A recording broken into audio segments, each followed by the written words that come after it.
Oh my god, bro.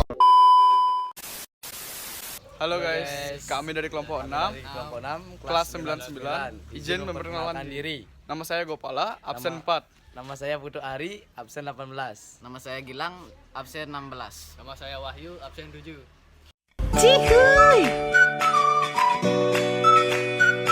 Yang pertama, bagaimana gejala awal HIV? Yang kedua, apa penyebab HIV terjadi? Yang ketiga, bagaimana cara mengatasi HIV? Saya akan menjelaskan tentang organ-organ reproduksi pada laki-laki.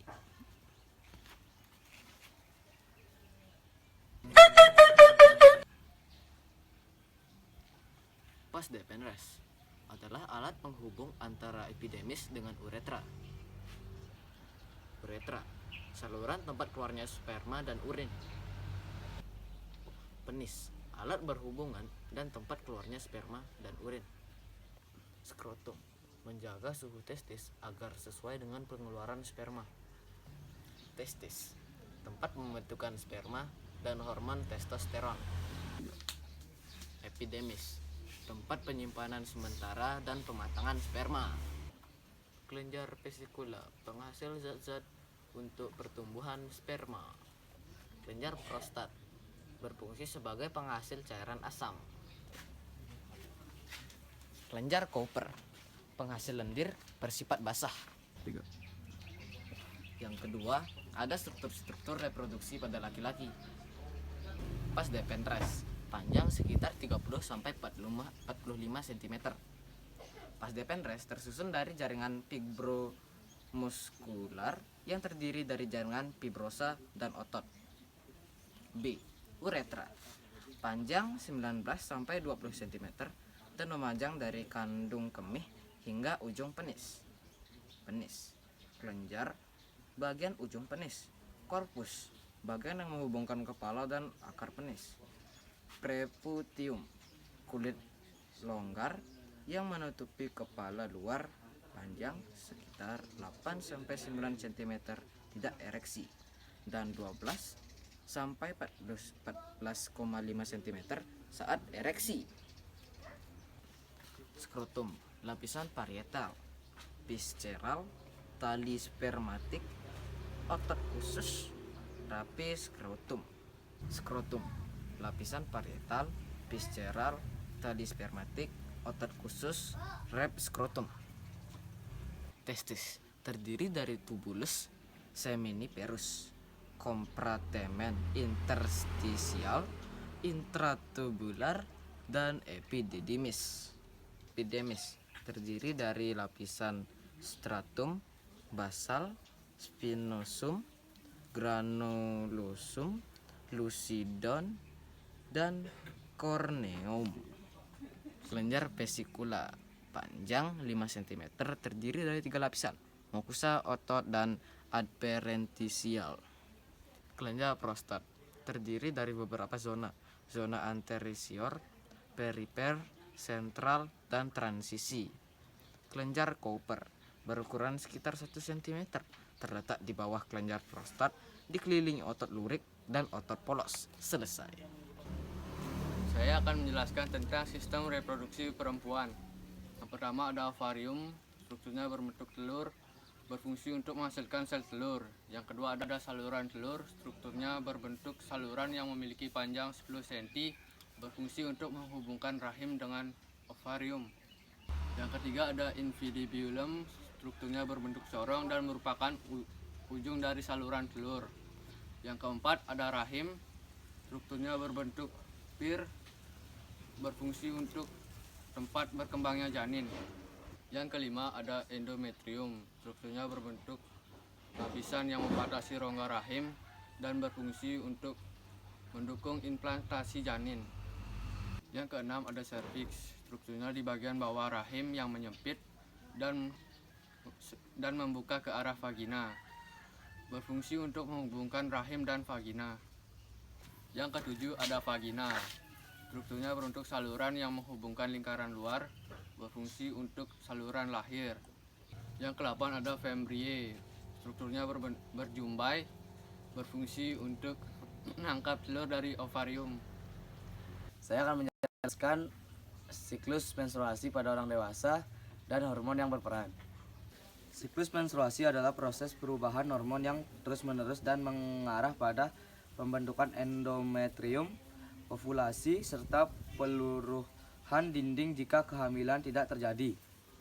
Setiap bulan, sel telur harus dipilih kemudian dirangsang agar menjadi matang. Endometrium pun harus dipersiapkan untuk berjaga-jaga jika telur yang sudah dibuahi atau embrio muncul kemudian melekat berkembang di sana. Menstruasi terdiri dari 3 fase, yaitu fase folikuler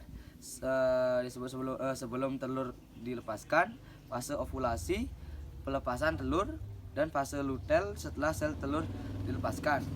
Menstruasi sangat berhubungan dengan faktor-faktor yang mempengaruhi ovulasi. Jika proses ovulasi teratur, maka siklus menstruasi akan teratur. Selanjutnya saya akan menjelaskan hormon-hormon utama yang berperan saat menstruasi. Yang pertama, estrogen. Estrogen adalah diproduksi oleh ovarium. Estrogen membantu menebalkan lapisan endometrium dan pada fase folikular. Kedua adalah progesteron. Progesteron adalah diproduksi oleh korpus luteum setelah ovulasi. Progesteron menjaga ketebalan endometrium untuk mendukung implantasi jika terjadi pembunuhan. Yang ketiga, hormon perangsang folikel adalah FSH, diproduksi oleh kelenjar pituitari. FSH merangsang pertumbuhan dan permatangan folikel dan di ovarium selama fase folikular. Keempat adalah hormon luteinizing atau LH. LH diproduksi oleh kelenjar pituitari. LH memicu ovulasi, pelepasan sel telur.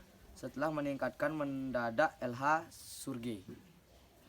Menjelaskan beberapa penyakit yang ada dalam soal nomor 4. Yang pertama, HIV. HIV adalah definisi virus yang melemahkan sistem kekebalan tubuh dan gejala demam, sakit tenggorokan, pembengkakan kelenjar getah bening. Tanpa pengobatan bisa berkembang menjadi AIDS. Pengobatan, obat antiretroviral ARV untuk mengontrol virus. Yang kedua, sifilis. Definisi infeksi bakteri Treponema pallidum yang menular melalui hubungan seksual. Tahapan, luka tanpa rasa, sakit primer, ruam kulit dan gejala mirip flu. Sekunder, tanpa gejala, latnet, kerusakan organ tersier. Pengobatannya antibiotik, biasanya penisilin. Yang ketiga, keputihan abnormal. Definisi cairan vagina yang tidak normal. Jenis infeksi jamur, cairan kental putih gatal. Vaginosis bakteri, cairan abu-abu bau amis.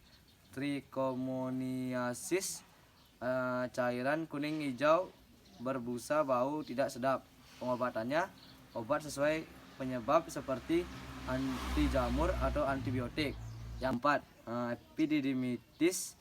Definisi peradangan pada epididymis, saluran sperma. Gejalanya nyeri, pembengkakan, kemerahan pada testis, nyeri saat buang air kecil. Pengobatannya antibiotik untuk infeksi, pengobatan nyeri, dan perawatan peradangan. Saya akan menjawab pertanyaan nomor 5 tentang bagaimana cara menjaga sistem reproduksi. Menjaga sistem reproduksi sangat baik untuk keseluruhan tubuh. Tindakan yang bisa dilakukan untuk menjaga sistem reproduksi adalah: yang pertama, menjaga kebersihan alat reproduksi. Yang kedua, menjaga pola makan. Yang ketiga, olahraga yang teratur. Keempat, pengecekan rutin. Dan yang kelima, menghindari kebiasaan buruk. Selanjutnya, saya akan menjawab pertanyaan nomor 6 tentang bagaimana menurutmu tentang penggunaan KB. Penggunaan kontrasepsi memiliki manfaat utama, yaitu mencegah kehamilan yang tidak diinginkan, dan dalam berbagai kasus melindungi dari penyakit menular seksual. Terdapat berbagai metode kontrasepsi yang dapat dipilih sesuai dengan kebutuhan individu dan penting untuk menggunakannya dengan benar serta berkonsultasi dengan tenaga medis untuk memastikan metode yang sesuai.